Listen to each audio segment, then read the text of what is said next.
Kakatapos lang manood ni Mylene, Russell, at Zinia ng latest vlog ni Sir Paul, kung saan dinala nila ang lalaki ni Nanita upang samahan sila sa kinaroroonan ni Nanita. Tinanong ni Tito Herns kung ano ang palagay nila tungkol kay Nanita. Sumagot si Mylene na naniniwala na talaga silang nawawala si Nanita dahil sobrang lala na ng mga pangyayari, based na rin sa vlog ni Sir Paul. Sinabi pa niya na sana hindi yun ginawa ni Nanita dahil kawawa si Nanay Lorna. Matanda na kasi si Nanay Lorna, at ayon kay Mylene, hindi na nito kaya ang pumunta sa malalayong lugar, pero pinilit pa rin ito para lang mahanap si Nanita. Ganito rin ang sinabi ni Russell, na sana hindi na lang sumama si Nanita sa lalaki dahil nag-alala ng sobra si Nanay Lorna. Ayon naman kay Zinia, sana ay makita na si Nanita. Sabi naman ni Tito Herns, nakakalungkot talaga dahil hanggang ngayon, hindi pa rin siya natatagpuan. Kaya ngayon, abala si Sir Paul at ang buong Davao team sa paghahanap. Nahuli na raw ang lalaki ni Nanita na si Ariel, at dagdag pa ni Tito Herns, sana sa episode 6 ay makita na talaga nila si Nanita. Ang mensahe naman ni Mylene para kay Nanita ay sana umuwi na siya at huwag nang ulitin ang pagsama sa lalaki, para hindi na madagdagan pa ang problema ni Nanay Lorna. Marami na itong ginagawa, at may uma pa silang kailangang alagaan. Nagsalita rin si Tito Herns na nadadamay na ang uma ni Nanay Lorna, pati na ang pamilya ni Mylene. Dagdag pa ni Mylene, may papa pa si Nanita na inaalagaan ni Nanay Lorna. Kaya sana huwag nang dagdagan pa ni Nanita ang problema ng kanyang ina. Ayon kay Mylene, kung nasaan ka man ngayon, Nanita, sana umuwi ka na. Naghahanap na ang nanay mo. Tinanong naman ni Tito Herns si Ma'am Nida kung ano ang masasabi niya. Sagot ni Ma'am Nida, nakaka-stress talaga at hindi siya sigurado kung prank lang ba ito o totoo. Tumawag daw siya kay Sir Paul, at ayon dito, nawawala talaga si Nanita. Ayon kay Ma'am Nida, kung sino man ang nakapanood ng vlog kung saan naka-video call pa nila si Nanita, nabanggit daw ni Nanita na pupunta siya sa lugar ng lalaki na pinuntahan ni na Sir Paul. Nagtaka sila noon, kaya tinanong ni Mylene si Nanita kung saan siya pupunta, at sagot niya ay sa Talaingod. Tinanong pa raw siya ni Mylene kung bakit siya nandoon. Sa mga oras na iyon, kaka-rating pa lang nila Nanita sa lugar ng lalaki. Hindi rin nila alam ni Ma'am Nida na wala pala si Nanay Lorna sa bahay, dahil nasa bukid ito. Pinuntahan ni Sir Paul si Nanay Lorna, at pagdating niya sa bahay nito, wala si Nanay. Kaya naisipan ni Sir Paul na pumunta na lang sa uma. Pagdating niya roon, doon na nila nalaman na nawawala na si Nanita, at doon na nagsimula ang paghahanap. Minsan daw kasi, natutulog na lang si Nanay Lorna sa bukid dahil malayo na para umuwi. Humingi ng pasensya si Ma'am Nida dahil wala siyang sapat na impormasyon. Kaya ang pamagat ng kanyang vlog ay, may hint na si Sir Paul kung nasaan si Nanita, dahil itong araw ang sinabi ni Sir Paul sa kanya. Tinanong pa raw niya si Sir Paul kung ano talaga ang nangyari. Sagot ni Sir Paul, may hint na sila kung nasaan si Nanita. Dagdag pa ni Ma'am Nida, sana nga ay makita na nila si Nanita. Sinabi rin daw ni Sir Paul na wala namang masamang nangyari kay Nanita. Kaya't hinihikayat niya na panoorin na lang ang susunod na vlog dahil ayaw pangunahan ni Ma'am Nida ang mga detalye. Ayon kay Ma'am Nida, sobrang nag-aalala siya kay Nanita. Hindi pa nila alam kung pababalaikan pa ba siya sa Maynila o hindi, dahil si Nanita naman talaga ang nagdesisyong umuwi.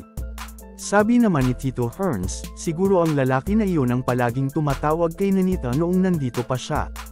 Paminsan-minsan daw, may tumatawag talaga sa kanya. May mensahe naman si Ma'am Nida para sa mga nagbabash kay Nanita, sana ay intindihin nila ito. Iyon lang ang hiling ni Ma'am Nida, kasi nga may pagkaisip bata si Nanita. Dapat ay palaging kasama siya ni Nanay Lorna. Noong nasa kanila pa si Nanita, hindi talaga ito nakakalabas ng mag-isa, lagi siyang kasama nila, o ni Ma'am Nida. Kung may lakad si Ma'am Nida at kailangan niyang iwan si Nanita, iniiwan niya ito kay nanay. At kapag nandoon si Nanita, hindi siya lumalabas, manunood lang siya ng TV. Madaling pasamayan si Nanita, ayon kay Ma'am Nida. Ibinahagi rin niya na minsan ay nawawala si Nanita sa school, dahil sumama ito sa anak ng classmate niya, kaya sobrang natarante siya. Ngayon lang ito na ikwento ni Ma'am Nida. Tumawag daw si Nanita sa kanila, at sinamahan pa ito ng mga kaklase niya. Dagdag ni Ma'am Nida, hindi talaga pwedeng walang nagbabantay kay Nanita. Kapag may nag-aya sa kanya, sasama siya agad. Halimbawa, kung may magsabi ng, halika dito, at bibigyan siya ng candy, sasama na siya. Mahilig kasing kumain si Nanita, at baka ganito rin ang nangyari. Ang payo ni Ma'am Nida kay Nanay Lorna ay bantayan si Nanita ng mabuti. Siya ang ina, kaya dapat siyang gumabay. Alam naman nilang nagtatrabaho si Nanay Lorna sa bukid, kaya mahirap, pero kailangan talaga ng mas mahigpit na pagbabantay kay Nanita. Hindi pa matured ang pag-iisip ni Nanita, at kailangan siyang ingatan.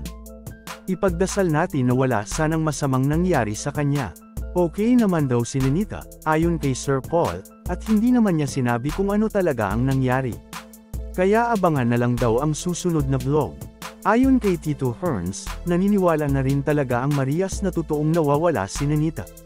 Noong una, inakala ni na Miley na prank lang ito, pero ngayong napanood nila ang latest vlog ni Sir Paul, naniwala na talaga sila. Ayon kay Ma'am Nida, kung pwede lang sana ay pag-alitan niya si Nanay Lorna, pero wala naman siyang karapatang magalit dahil hindi naman siya ang ina. Nirerespeto naman nila ang desisyon ng pamilya. Nalulungkot lang siya sa nangyari, pero naniniwala siya na walang masamang nangyari kay Nanita. Dagdag pa niya, sana huwag husgahan si Nanita, lalo na ng mga hindi alam ang kondisyon nito. Nakikita naman sa vlog ang totoong kalagayan ni Nanita. Ayon kay Ma'am Nida, kaya nga dapat dito lang si Nanita sa kanila dahil may psychologist na tumutulong at may sponsor pa sa gamutan niya. Late na kasi ang pag-iisip ng bata. Kaso, si Nanita na ang nagdesisyong umuwi, at mahirap siyang pigilan dahil may kapansanan siya. Ang dahilan daw ni Nanita ay gusto niyang makasama ang kanyang pamilya, kaya hinayaan na lang siya ni Ma'am Nida at Sir Paul. Unang-una, menor de edad si Nanita. Kung may mangyari sa kanya, responsibilidad ito ni Ma'am Nida sa magulang niya. Kaya't pinayagan na lang siyang umuwi. Ngayon, kung hindi man niya kayanin ang high school o college, may option naman siya na kumuha ng skills training. Samantala, napakagandang pagmasdan ng limang Marias ng Abra na patuloy pa ring pinangangalagaan ang kanilang tradisyonal na sayaw. Habang abala sa pag-eensayo ang limang Marias sa labas ng bahay, si Tita PB Love naman ay pansamantalang naghuhugas ng pinggan. Ang nakapagtataka lang, tila hindi talaga nagbigay ng komento o mensahe si Tita PB Love tungkol sa ilang araw na pagkawala ni Nanita. Sa isa sa kanyang mga live video, nabanggit din ni Tita PB Love na hindi talaga niya balak pumasok sa pagbablog o gumawa ng sariling YouTube channel. Pinayuhan lamang siya ng PB team na gumawa ng channel para may regular na updates ang mga taga-suporta ng Limang Maria. Buong suporta ang ibinibigay ni Tita PB Love sa kanyang mga scholar, at talagang galing sa sarili niyang bulsa ang tulong na ibinabahagi niya sa kanila. Sa huling live ni Sir Paul, nabanggit niya na baka mag-practice din sila ng sayaw para sa debo ni Mylene. Biro pa ni Sir Paul na kung may performance ang Marias ng Abra, dapat meron din sila.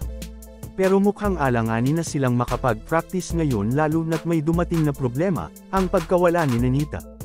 Kung totoo mang nawawala si Nanita, sana'y matagpuan na siya agad para may oras pa sina Sir Paul na makapag-practice ng sayaw para sa debo ni Mylene, para mas maging masaya ang selebrasyon.